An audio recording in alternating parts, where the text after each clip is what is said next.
Your body has millions of immune cells circulating around it, on the lookout for any unhealthy cells or germs. When they see an infected cell, they jump into action and destroy it. But what if I told you that your immune cells could cure not just your common cold, or an infection, but also cancer? I wouldn't be talking science fiction. Scientists have already discovered that they can use T cells, a type of immune cell, to kill cancer. This treatment is called adoptive cell therapy, and it's achieved complete remission and 5-year survival rates of up to 90% in what are called liquid tumors, such as B-cell acute lymphoblastic leukemia. But there's a few things that limit adoptive cell therapy's effectiveness in the case of solid tumors. The first problem is that T cells can only kill in response to one antigen. An antigen is sort of like a name tag that cells wear, and T cells are sort of like assassins.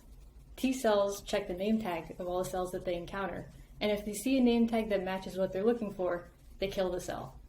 Almost all cells in liquid tumors have the same antigen, or name tag, and it's one that T cells recognize.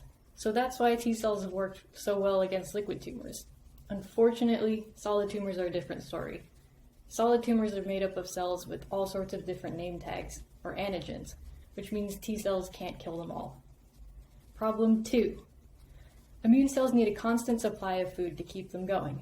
This food is called cytokine, but too much cytokine can kick the immune system into overdrive throughout the body, causing harm to healthy tissue. Problem 3.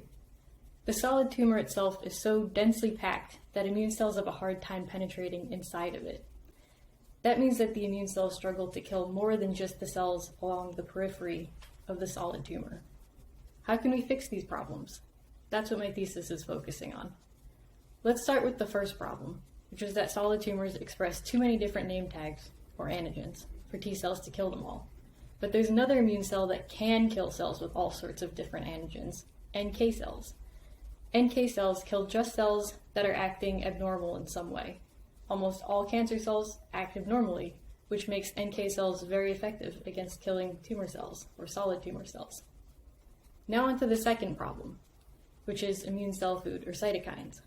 Normally, doctors inject cytokines systemically when they infuse T cells, meaning that those cytokines can go all over the body and cause inflammation.